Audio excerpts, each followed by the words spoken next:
All right, let me tell you something. We are standing on the edge of history right now, and I don't say that lightly. The WNBA and its players are locked in a negotiation that could determine whether this league flies or falls flat on its face.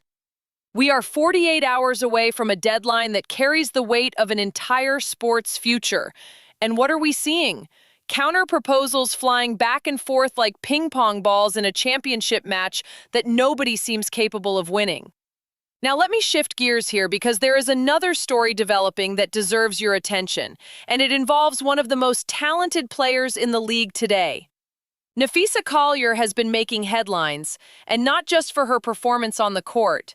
Like many of her peers, Collier has been vocal throughout these CBA negotiations. She has opinions, she has a stake in the outcome, and she has a platform that she is not afraid to use. Recently, she did an exclusive interview with The Athletic, and while she has also been out there promoting Unrivaled, the league she is involved with that just wrapped up its season, her comments about her personal journey are striking a different chord with people who are paying attention. I don't want your pity support. I want you to love what I'm doing, love what my craft is. I love this term, pity support. Would you say that women's basketball has had that in the past? I think the tone has been that. Like, we have always had really very ride or die fans. Like, the WNBA is very loyal fan base. But I think now as it's growing, you have more of a casual fan, which is extremely important for the sport. Like, to have the casual fan is what makes it grow. I think it's a good thing. Like, you're always going to have the haters and the controversy and the negative people, but you need that too. That's what grows the sport. And whether you hate it or love it, you're still watching, and that's giving us money. Hey, that was the realest thing Napheesa Collier said. And Napheesa Collier basically shouted out all of the content creators, because a lot of people talk stuff about us content creators and the type of content we put out, but we only put out what they do. So if they do a lot of negative stuff, of course, we're going to report on it. Of course, we got to put a crazy title on it. We just got to do all these crazy set things to get y'all attention to want to watch it. But at the end of the day, anybody that's coming is positive coming. You know, they're going to make more money off us being a casual fan watching. Count it up. Count it up.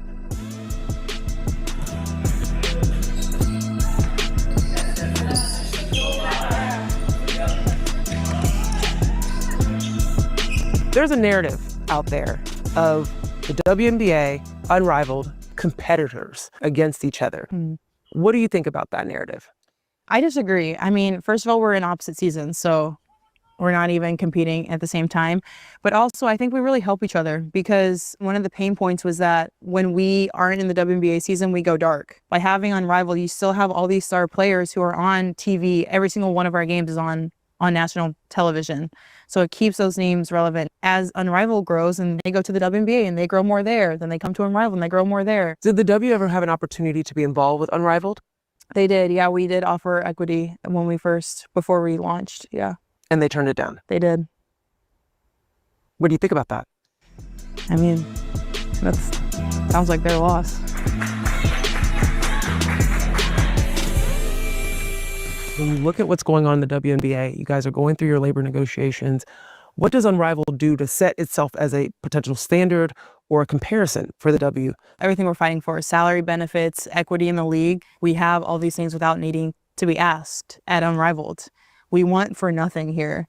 And not only do we meet like the minimum standards that we're begging for in the WNBA, we exceed them. So players see here what professional life should look like. And so it's really hard when you've been given that to accept less. I know Nneka Ogwumike is now involved with Project B, a league that is supposed to be more so the global landscape. What was it like when you first learned about Project B, thinking about another league popping up in a different space than the W? It benefits the players more than anything, because when you have a monopoly, it's like you're only forced to do that one thing. By having options, it allows us to have leverage where we don't have to just accept anything that you give us, because if you don't give us what we're owed, like, we have other places that we can go. And so when anyone has a job that is paying them, I'm happy for them. So I want to get to the WNBA back to when you have your exit interview, your end of season press conference, and you go in there and you say a statement that is powerful. I'm concerned about the future of our sport. We have the best players in the world. We have the best fans in the world. But right now we have the worst leadership in the world. We'd already been in negotiations for many months at that time. And I just felt like there was things that needed to come to light. Just public pressure, I think, is very important, and trying to get things done like behind closed doors wasn't working. And I think some things that I heard were wrong, and I just felt like I needed to stand up and to say it. So I think it helped give us a little bit of leverage, a little bit of momentum. Were you surprised by the reaction around it? I was actually. Like, of course, I knew basketball people would hear it, but it definitely reached farther than I thought it would, which I don't think is a bad thing. I think it's so important, the narrative around these things too. People received it positively, but even if they hadn't, I feel really strongly like that what I said was the right thing. And so you kind of have to be okay with that too. Like, you can't control how other people receive things. And so I knew that going in. Where does that strength come from? My family raised me this way. When I was younger, I was in like a small town in Missouri, and I was trying to get on a basketball team. No one would take me on the team, basically. And instead of just taking that, my parents were like, okay, we'll create our own team. And so we recruited a bunch of girls from like kind of fringe cities in Missouri, and we created the Lady Warriors, and we became the best basketball team in Missouri. So Wow. my parents never take no for an answer, so I have to thank them for that. I just feel like that is the premonition of Unrivaled. Yeah. This was an empty room. It was a soundstage, and so we built. In this interview, Collier talked about her upbringing. She talked about her family. And she talked about something that resonates deeply in moments like this one. She spoke about how her family never took no for an answer.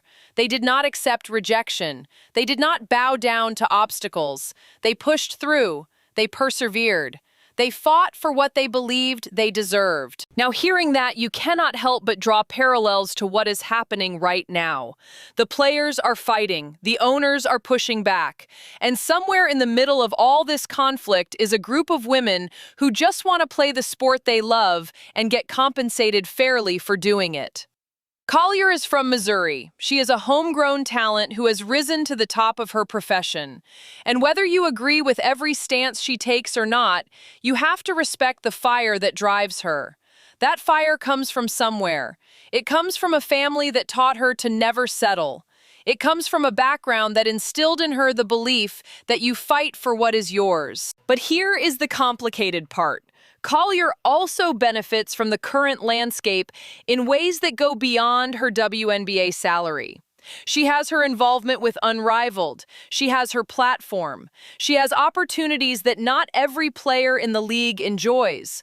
So when she speaks on these issues, there are layers to consider, there are nuances to unpack, and there are questions about how all these different interests align or conflict with the broader collective bargaining goals. That is not a criticism. That is just reality. Everyone in this negotiation has their own set of circumstances, their own financial situation, their own priorities. And navigating all of that while trying to present a united front to the league owners is one of the most challenging aspects of what the Players Association is dealing with right now. Meanwhile, the voices of the biggest stars in the game are adding another dimension to this entire conversation. Breanna Stewart and Caitlin Clark have both shared their thoughts on where things stand, and their perspectives matter enormously. When Breanna Stewart speaks, people listen. She is a champion. She is a leader. She has earned the right to have her voice heard in rooms where decisions get made. And Caitlin Clark? Well, what can you say about Caitlin Clark that has not already been said? She walked into this league and changed everything. The ratings, the attendance, the merchandise sales, the cultural conversation around women's basketball. All of it shifted because of her presence. So when these two players weigh in on the CBA negotiations, their words carry weight, their opinions matter. And the fact that they are engaged in this process, that they are paying attention, that they are contributing to the dialogue, tells you that this is not just a front office issue. This is a player issue. This is a league-wide issue. This is an issue that touches everyone who has anything to do with the WNBA. The question now becomes what happens next. We are staring down a deadline that feels more like a countdown to chaos than a countdown to resolution.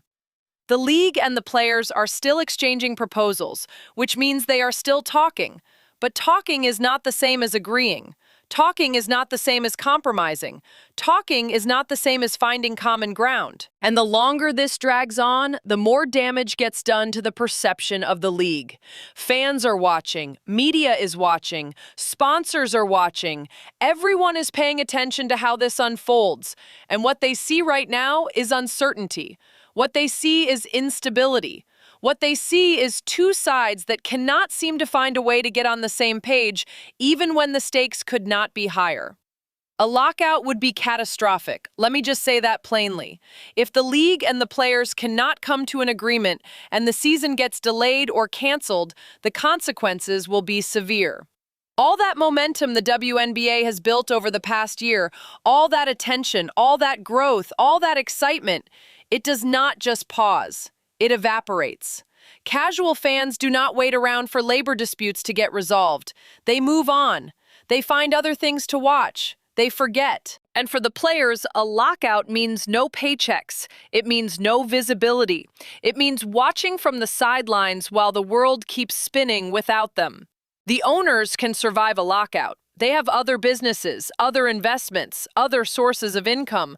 The players do not have that luxury in most cases. They depend on the season happening. They depend on the games being played. They depend on the league functioning. So while both sides might think they have leverage, the truth is that a work stoppage hurts everyone.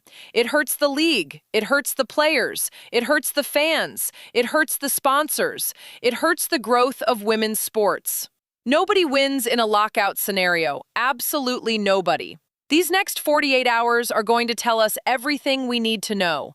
Either the league and the players are going to find a way to bridge the gap, or they are going to crash into that deadline like a car hitting a wall at full speed. I want to believe that cooler heads will prevail.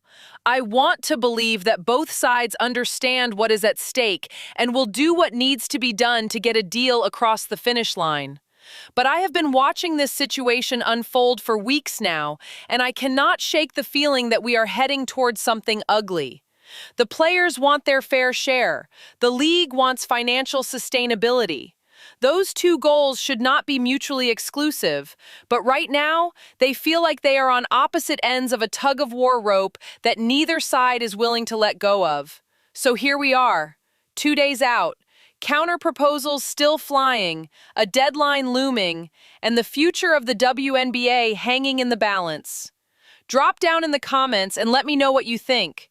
Do you believe the league and the players are going to find a way to get this done? Or do you think we are headed for a lockout that could set women's basketball back years? I want to hear from you. I want to know where you stand on this. Because one way or another, we are about to find out how this story ends. And I have a feeling it is going to be one for the history books. Until next time, stay informed, stay engaged, and keep your eyes on the clock. It is ticking down fast, and what happens when it hits zero is going to define this league for years to come. Peace.